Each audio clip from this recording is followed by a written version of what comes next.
अस्सलामुअलैकुम। हाँ जी, की हाल है? ठीक ठाक हो? अज की जी वीडियो है ना मेरे वास्ते बड़ी आम है। ज़ाहिरी गल है तुहाडे वास्ते भी आम होगी, क्योंकि जी है ना इस चीज़ पर मैं कोई रोशनी डालना चाहना कि जो कुछ असी अक्सर हर बंदे का दिल होंदा कि मेरे को नवी गड्डी होवे, चंगे स्टैंडर्ड की BMW मर्सिडीज या कोई हाई स्टैंडर्ड की गड्डी होवे। वो जिस तरह लवी दी है ना इत्थे तो पाकिस्तान या किसी होर मुल्क च लैनी होवे तो बड़े डॉक्यूमेंटेशन मंगते हैं, बहुत ज़्यादा चीज़ां मंगते हैं, तां जाके गड्डी लभदी है, किस्तां ते भी तुसां लैनी है। लेकिन वाहिद मुल्क है स्कैंडिनेविया ने, ये सिर्फ तुसां अपना कार्ड का नंबर देना होंदा है तो इन्हें तुहानूं उसे टाइम गड्डी किस्तां ते दे दिंदे।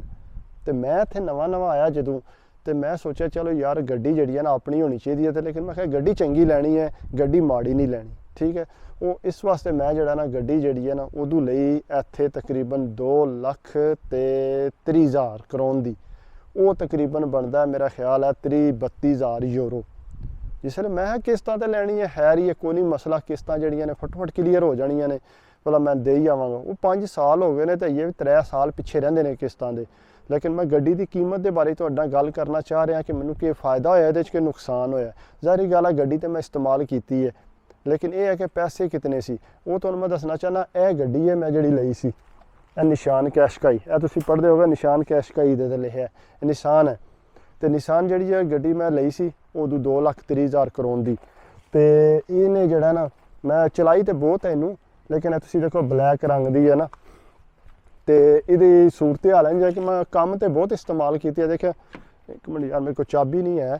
चलो बहरहाल यह जी गड्डी है ना मैं इस्तेमाल की। तो हूँ अगर तुसीं इस गड्डी का हिसाब लाओ ना, उस वेले असी इतने की मैं लई सी, तो हूँ इसका जोड़ा रेट है इस टाइम अगर मैं बेचना चाहना ना तो मैं किसी को रेट भी लवाया हूँ जिस गड्डी का कि गड्डी के किन्ने को पैसे लभ जाएंगे। तो वो इहदा जिस मैं पता किया है तो वो पैसे इतने देंदे ने जितने मेरिया किस्तां रह गई ने। मेरी 65,000 करोड़ किस्त रह गई है, तो 65,000 करोड़ ही मैनू इहदा लभदा, 65 नहीं 60 लभदा इहदा।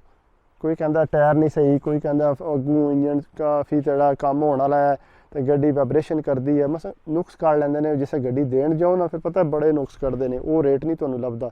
यानी कि मैं अगर गड्डी दे किस्तां खत्म करनियां ने ना तो मैनू 5,000 कोलू देना पैना, तो गड्डी बेच के तो तां जाके मेरिया किस्तां जड़ियां ने वो पूरियां होनियां ने।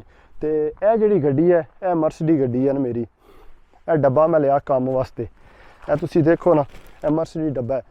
तो ये जोड़ा मैं लिया सी, ये मैं लिया सी नगद पैसों का। हालांकि मैनू यह भी कंपनी च लभ जाना सी, भला सही आसानी ना लभ जाना सी, लेकिन नहीं मैं ये जोड़ा ना पैसों का लै लिया नगद का। मैनू चंगा लभा तो वो मैनू इहदा कोई बोझ नहीं, इहदा मसलन किस्तां शिस्तां हो गई ने 2-3 साल हो गए मैं चलाना पिया, तो मैनू इहदा बोझ भी कोई नहीं, मैं देंगा तो मैनू वही जोड़े बजे बजाए पैसे वापस आ जाए। लेकिन किस्तां वाला जोड़ा वो किस्तां का जोड़ा मैनू उत्थे तो उत्थे ही अजाब पिया उहदा।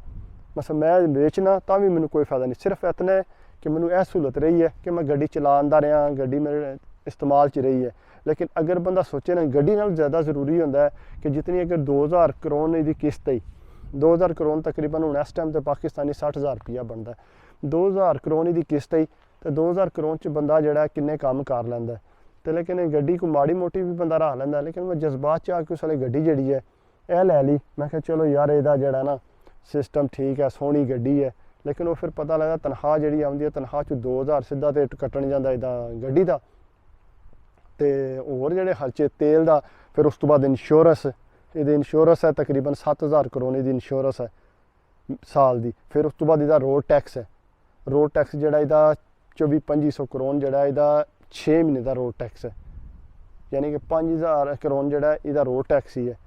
फिर कोई ना कोई उत्ते टैक्स आ जाता है, फिर लाजमी जी गड्डी पास करानी है तुसां, वो पास लादा इहदे खर्चे ने। तो ये जोड़ा ना इहदा बहुत ज़्यादा खर्चा है, तो गड्डी रखना इतना आसान नहीं। तो बंदा जिस हिसाब लांदा ना बंदा आंदा यार गड्डी बगैर ही ठीक सा। लेकिन यह है कि फिर गड्डी तो बगैर इत्थे ट्रांसपोर्ट का थोड़ा मसला है कि दूरों के रूप तुसीं रहिंदे, ज़्यादातर लोग इत्थे जिहड़े ने थोड़े हटमें रहिंदे ने बस स्टेशनों तो वो फिर गड्डी तो बगैर तुसीं चल नहीं सकते।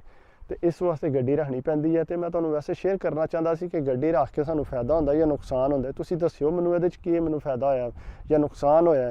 क्योंकि मैं इनू 5 साल हो गए ने मैनूं गड्डी नूं, लेकिन हूँ इस टाइम जो अगर मैं बेचा ना तो मैनूं कोई प्रॉफिट नहीं।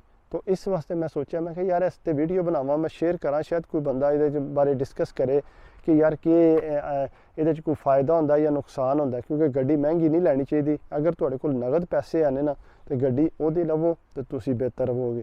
ਕਿਉਂਕਿ ਕਿਸ਼ਤਾਂ ਜਿਹੜੀਆਂ ਨੇ ਤੇ ਬੜਾ ਦੂਰ ਲੰਮਾ ਚੌੜਾ ਸਿਲਸਿਲਾ ਹੁੰਦਾ ਹੈ, ਖਤਮ ਹੋਣ 'ਚ ਨਹੀਂ ਆਉਂਦਾ।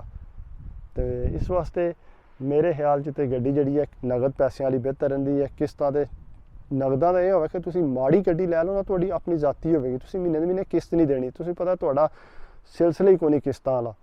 ਤੇ ਉਹ ਨਗਦ ਜਿਹੜਾ ਉਹ ਤੇ ਈਜ਼ੀ ਰਹਿੰਦਾ ਬੰਦਾ, ਤੇ ਕਿਸ਼ਤਾਂ ਵਾਲਾ ਜਿਹੜਾ ਉਹ ਮੈਂ ਸਮਝਦਾ ਕਿ ਮੈਂ ਤੇ ਅਜ਼ਮਾ ਲਿਆ, ਮੈਂ ਕਿਹਾ ਅੱਜ ਤੋਂ ਬਾਅਦ ਕਿਸ਼ਤਾਂ ਤੇ ਚੀਜ਼ ਨਹੀਂ ਲੈਣੀ। ਤੇ ਮੈਂ ਤੁਹਾਡੇ ਨਾਲ ਸ਼ੇਅਰ ਕਰਨਾ ਸੀ, ਅਗਰ ਮੇਰੀ ਵੀਡੀਓ ਅੱਛੀ ਲੱਗੀ ਹੋਵੇ ਜਾਂ ਕੋਈ ਗਲਤੀ ਲੱਗੀ ਹੋਵੇ ਤੇ ਮੇਰੇ ਨਾਲ ਸ਼ੇਅਰ ਕਰਿਓ ਤੇ ਮੈਨੂੰ ਦੱਸਿਓ, ਲਾਈਕ ਕਰ ਦਿਓ, ਕਮੈਂਟਸ ਕਰ ਦਿਆ ਕਰੋ, ਦਿਲ ਖੁਸ਼ ਹੁੰਦਾ ਹੈ। ਆਪਣਾ ਖਿਆਲ ਰੱਖਿਓ। ਅੱਲਾ ਹਾਫਿਜ਼।